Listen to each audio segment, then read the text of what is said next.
যুক্তরাজ্য প্রবাসীদের অর্থায়নে প্রতিষ্ঠিত আওরঙ্গপুর হাই স্কুলের প্রতিষ্ঠাতা সদস্য ও যুক্তরাষ্ট্রের পেনসিলভেনিয়া ইউনিভার্সিটির প্রফেসর ডক্টর শাহ আলী হায়দারের যুক্তরাজ্য আগমন উপলক্ষে স্কুলের ট্রাস্টিবৃন্দের পক্ষ থেকে এক নাগরিক সংবর্ধনার আয়োজন করা হয়।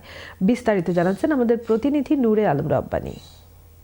উসমানীনগরের সাদিপুর ইউনিয়নের খসরুপুর গ্রামে যুক্তরাজ্য প্রবাসীদের অর্থায়নে প্রতিষ্ঠিত আওরঙ্গপুর হাই স্কুলের প্রতিষ্ঠাতা সদস্য ও যুক্তরাষ্ট্রের পেনসিলভেনিয়া ইউনিভার্সিটির প্রফেসর ডক্টর শাহ আলী হায়দারের যুক্তরাজ্য আগমন উপলক্ষে স্কুলের ট্রাস্টিবৃন্দদের পক্ষ থেকে এক নাগরিক সংবর্ধনার আয়োজন করা হয় লন্ডনের স্থানীয় একটি হলে। সৈয়দ শুয়েব আলীর সভাপতিত্বে ও সৈয়দ সাদেক আহমেদের পরিচালনায় প্রধান অতিথি হিসাবে বক্তব্য রাখেন ব্যারিস্টার আবুল কালাম। আরও বক্তব্য রাখেন শাহ আলী আসগর, সৈয়দ হাফিজ, সুফিয়া বেগম, তুফাইল আহমদ ও শাহজাহান আহমেদ সহ আরও অনেকে।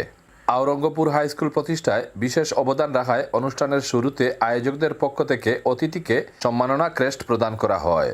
স্কুলের শিক্ষার্থীদের সাফল্যের প্রশংসা করেন সবাই এবং স্কুলকে এগিয়ে নিতে সহযোগিতার হাত বাড়িয়ে দেওয়ার জন্য সকল প্রবাসীদের প্রতি আহ্বান জানিয়েছেন ডক্টর শাহ আলী হায়দার।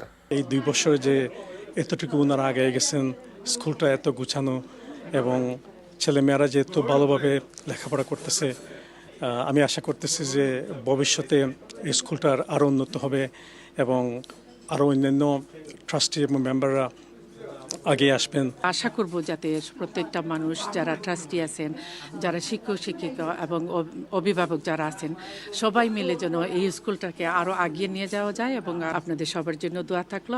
নূরে Alam Rabbani, channel S news, London.